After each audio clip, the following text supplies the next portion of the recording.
So I think our people support the idea of amending this clause because not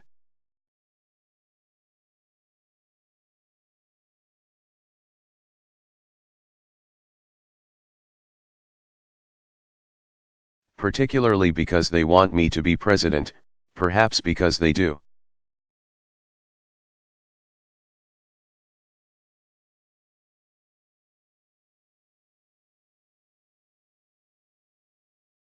But I don't think it is so much because of that.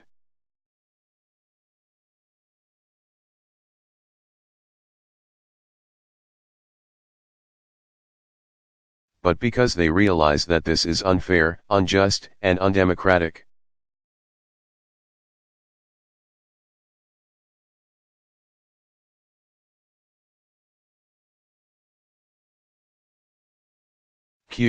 Thank you.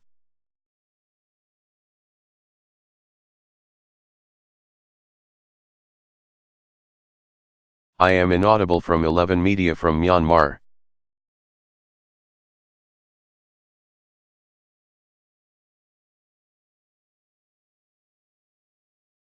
And I wanted to ask the question to Mr. President. The question is,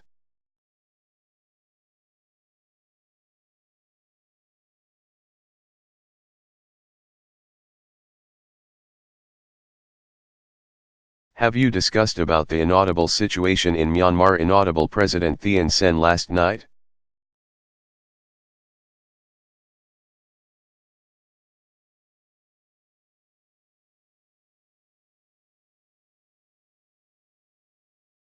Because more journalists than politicians have been arrested.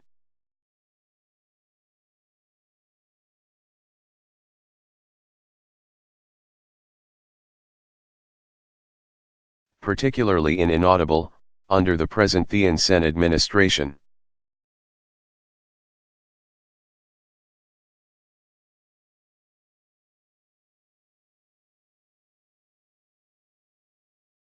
And when you discuss about this, how did he respond to this discussion?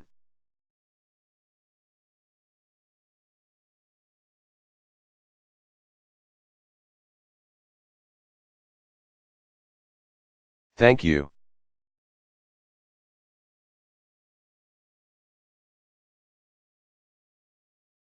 Barack Obama, I didn't bring up specific cases with him.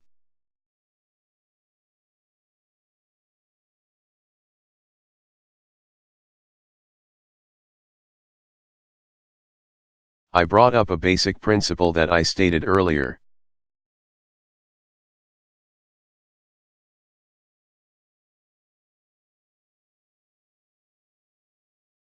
Which is that a free press is a foundation for any democracy.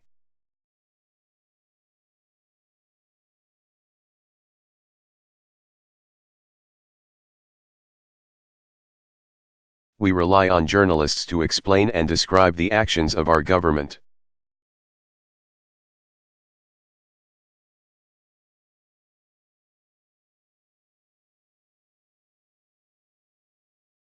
If the government controls the journalists,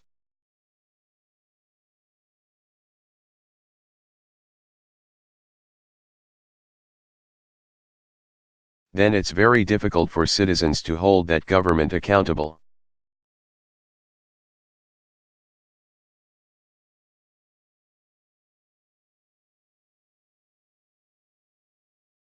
It's a fairly straightforward proposition.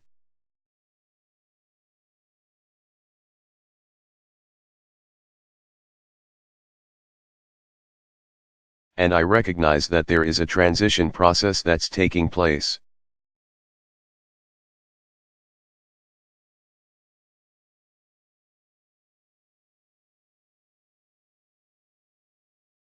That there is a more robust debate today than there was the last time I visited.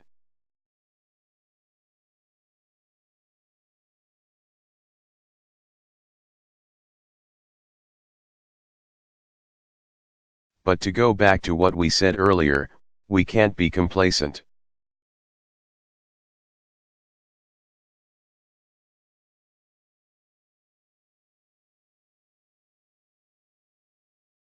And we, as a government, are going to be troubled when we hear reports of journalists being imprisoned.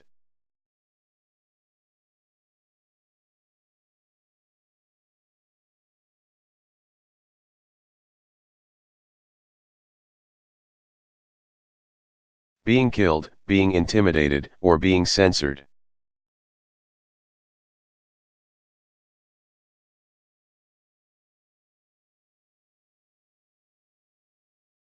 And when we engage with this government or any government and we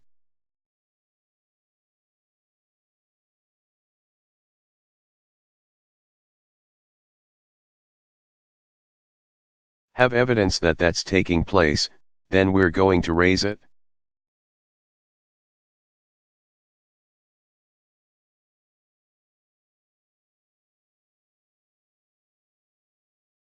Thank you very much.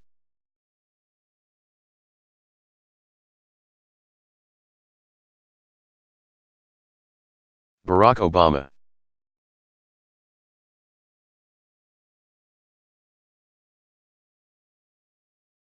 Remarks on the shooting tragedy in Aurora, Colorado.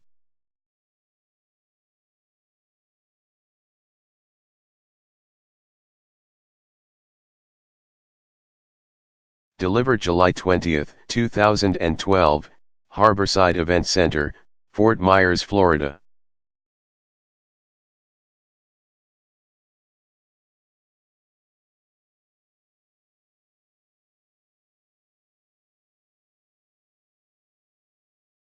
And edited for continuity.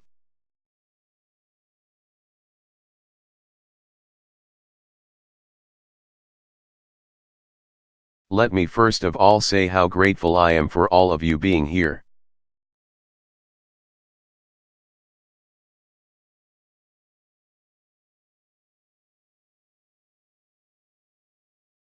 And how much we appreciate everything that you've done.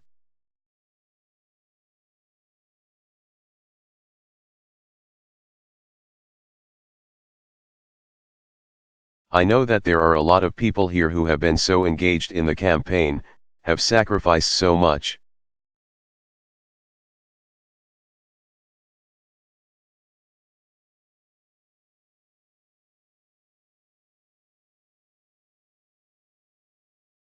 People who've been involved back since 2007. And, so I want all of you to know how appreciative I am.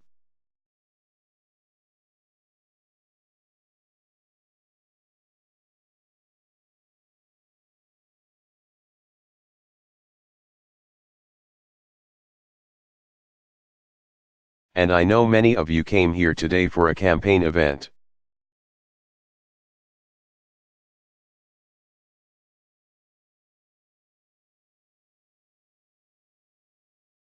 I was looking forward to having a fun conversation with you about some really important matters.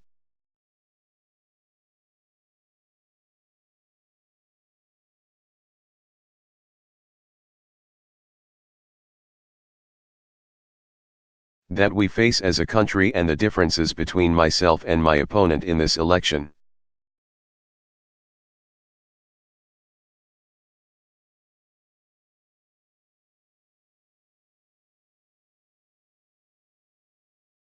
But this morning, we woke up to news of a tragedy that reminds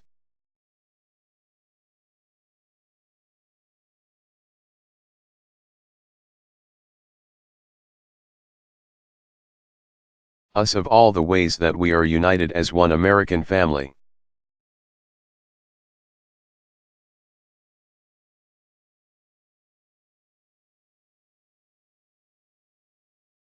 By now, many of you know, many of you have heard that a few miles outside of Denver,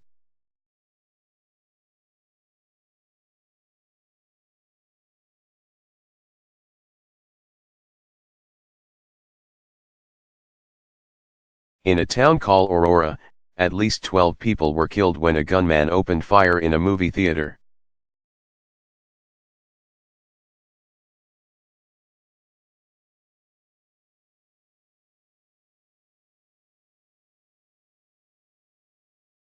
And dozens more are being treated for injuries at a local hospital.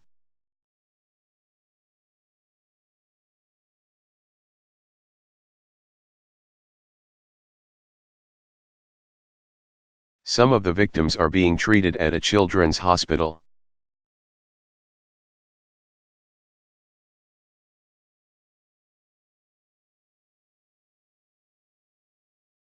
Now, we're still gathering all the facts about what happened in Aurora, but what we do know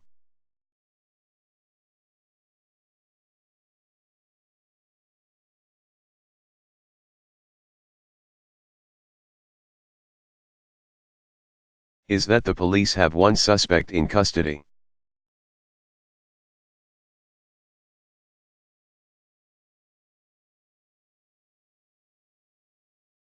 And the federal government stands ready to do whatever is necessary to bring whoever is responsible for this.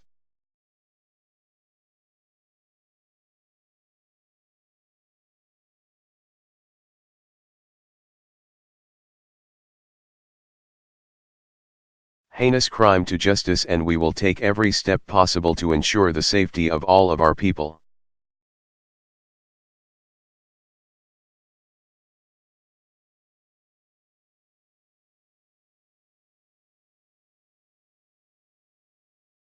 We're going to stand by our neighbors in Colorado during this extraordinarily difficult time.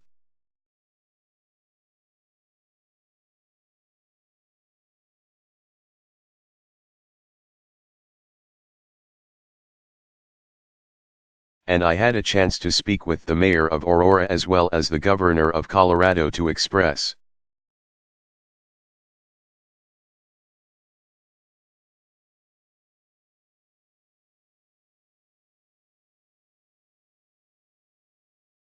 not just on behalf of Michelle and myself, but the entire American family, how heartbroken we are.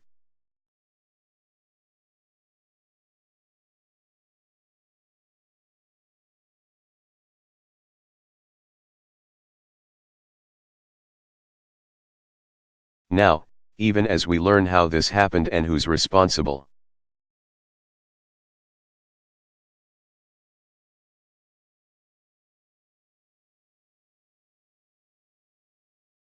we may never understand what leads anybody to terrorize their fellow human beings like this.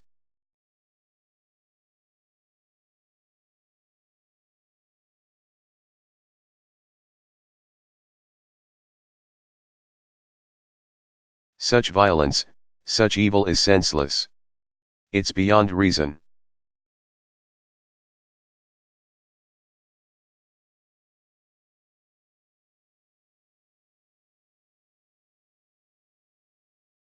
But while we will never know fully what causes somebody to take the life of another,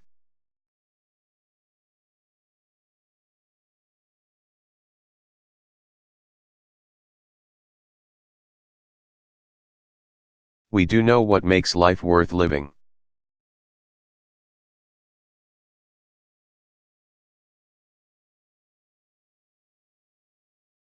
The people we lost in Aurora loved and they were loved.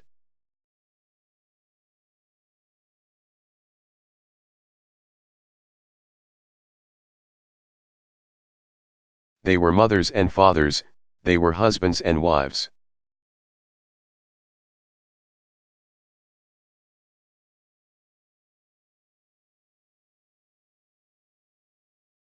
Sisters and brothers, sons and daughters, friends and neighbors.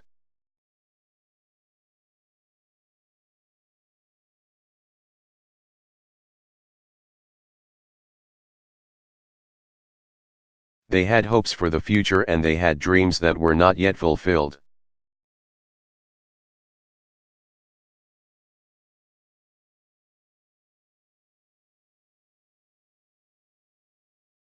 And if there's anything to take away from this tragedy, it's the reminder that life is very fragile.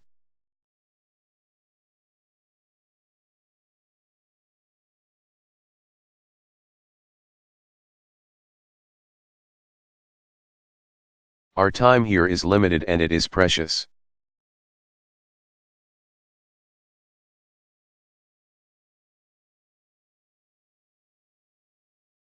And what matters at the end of the day is not the small things.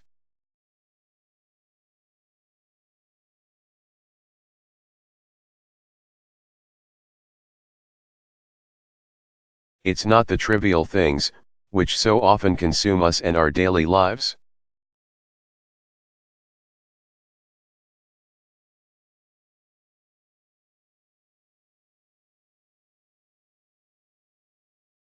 Ultimately, it's how we choose to treat one another and how we love one another.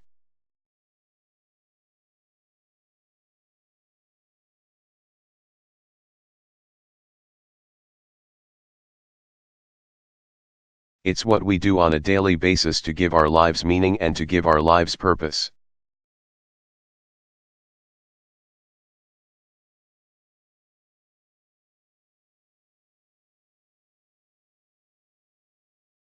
That's what matters. At the end of the day.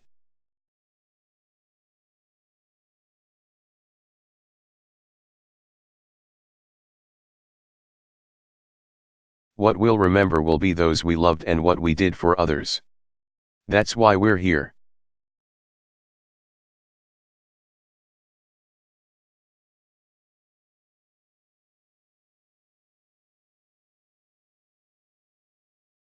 I'm sure that many of you who are parents here had the same reaction that I did when I heard this news.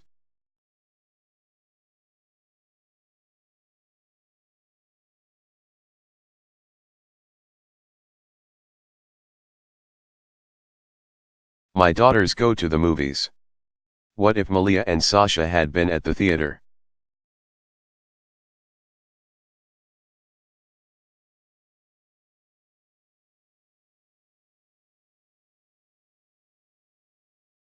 As so many of our kids do every day?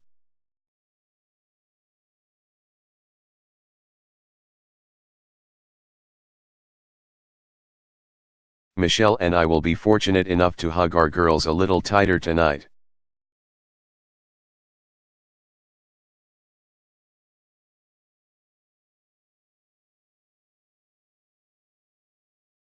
And I'm sure you will do the same with your children.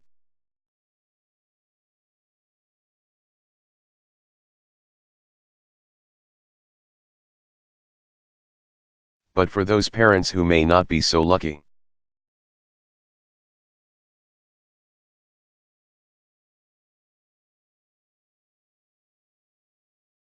we have to embrace them and let them know we will be there for them as a nation.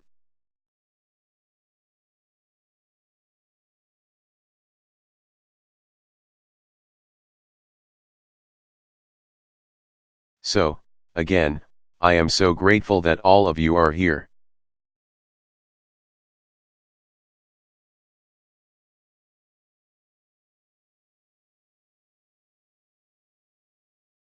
I am so moved by your support. But there are going to be other days for politics.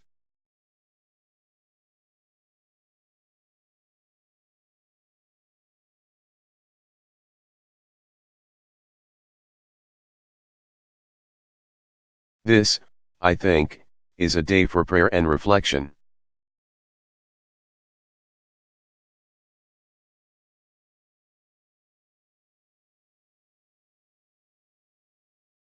So what I'd ask everybody to do, I'd like us to pause in a moment of silence for the victims of this terrible tragedy.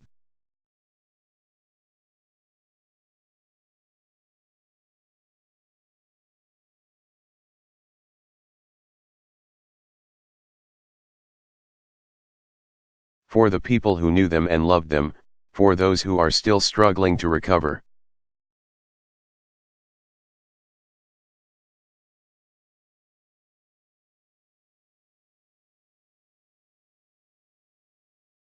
And for all the victims of less publicized acts of violence that plague our communities every single day.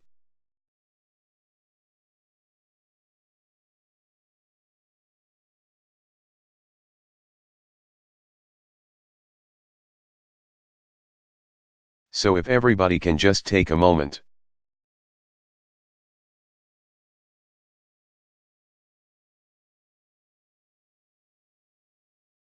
Silence observed.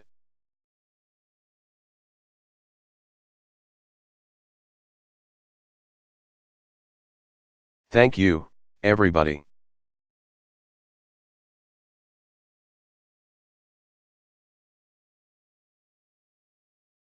I hope all of you will keep the people of Aurora in your hearts and minds today.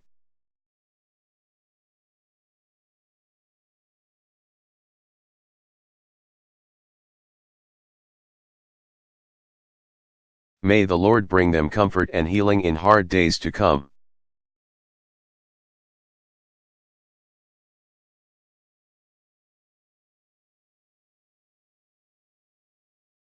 I am grateful to all of you, and I hope that as a consequence of today's events, as you leave here,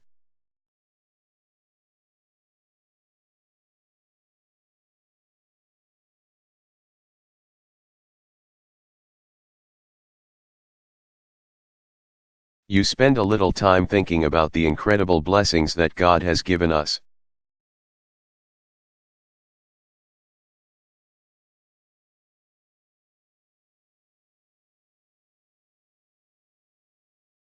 Thank you very much, everybody.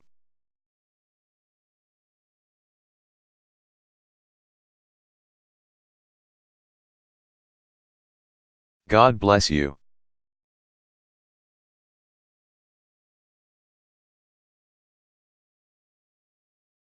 God bless the United States of America.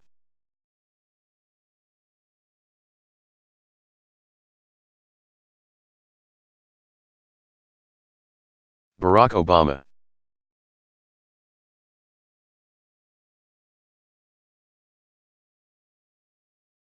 Honoring 65th anniversary of Auschwitz and Birkenau liberation.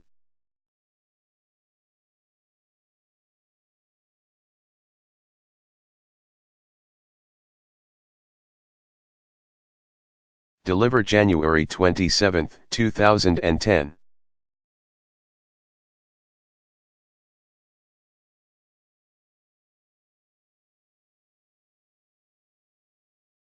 Good morning.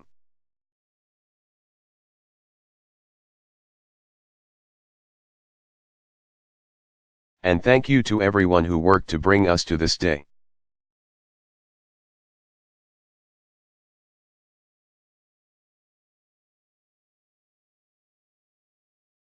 Especially the International Auschwitz Council and the Auschwitz-Birkenau State Museum.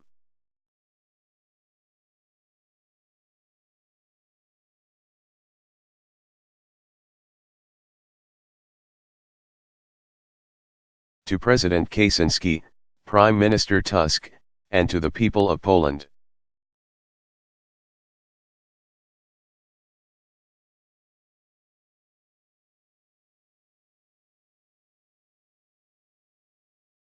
Thank you for preserving a place of such great pain for the Polish people, but a place of remembrance and learning for the world.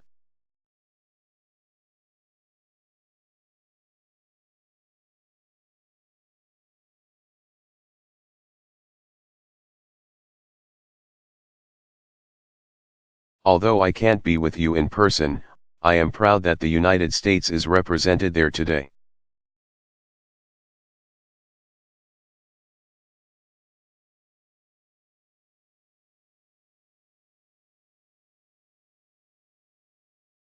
By a delegation of distinguished Americans, including Ambassador Feinstein, my wife Michelle's Chief of Staff.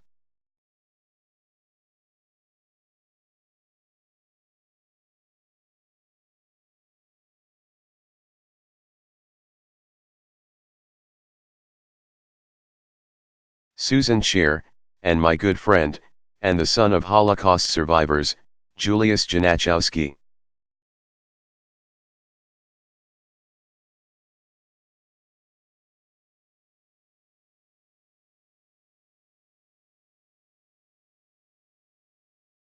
And let me commend you for recognizing a woman who has devoted her life to preserving the lessons of the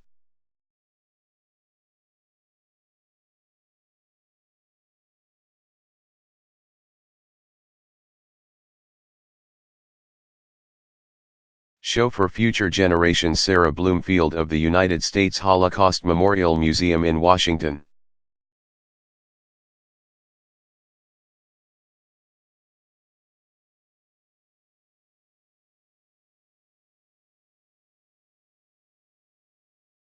But most of all, I want to thank those of you who found the strength to come back again, so many years later.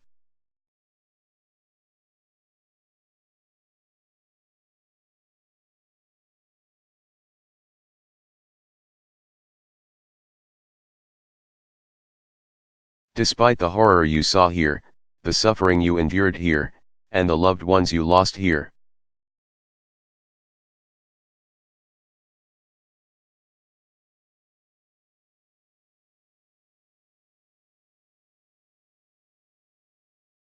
Those of us who did not live through those dark days will never truly understand what it means to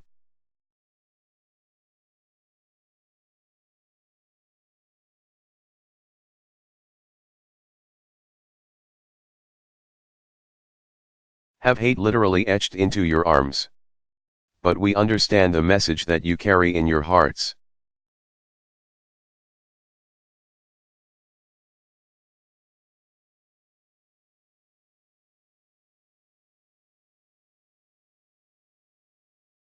For you know the truth that Elie Wiesel spoke when I stood with him at Buchenwald last spring.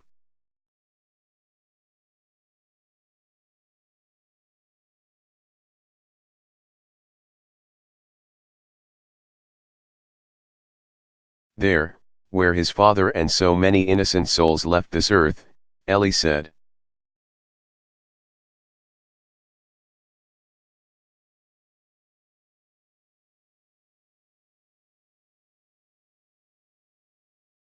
Memory has become a sacred duty of all people of goodwill.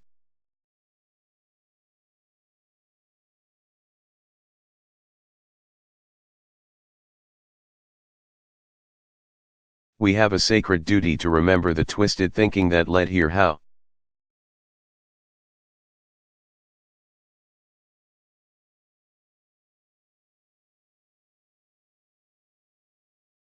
A great society of culture and science succumb to the worst instincts of man.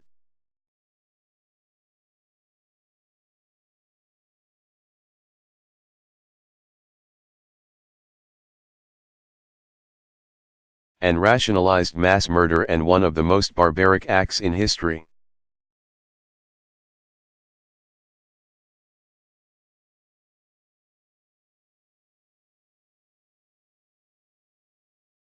We have a sacred duty to remember the cruelty that occurred here, as told in the simple objects that speak to us even now.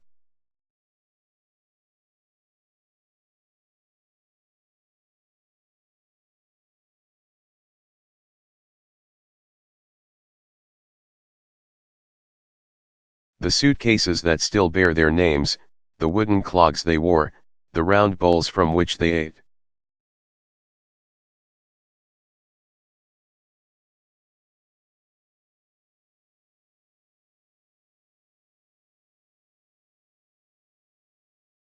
Those brick buildings from which there was no escape, where so many Jews died with Shema Israel on their lips.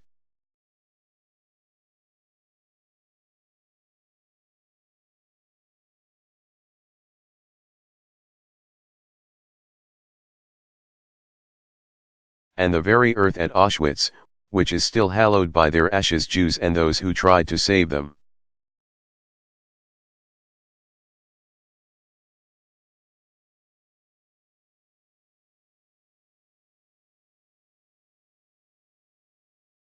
Polish and Hungarian, French and Dutch, Roma and Russian, straight and gay, and so many others.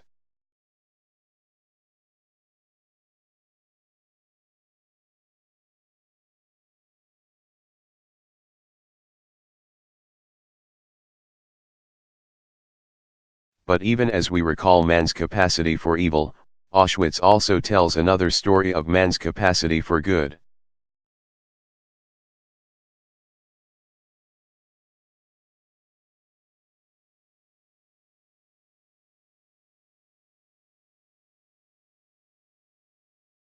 The small acts of compassion, the sharing of some bread that kept a child alive.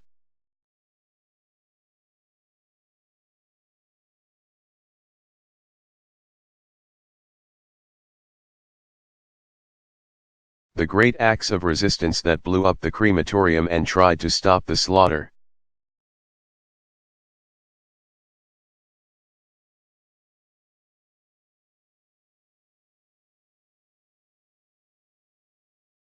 the Polish rescuers, and those who earned their place forever in the righteous among the nations.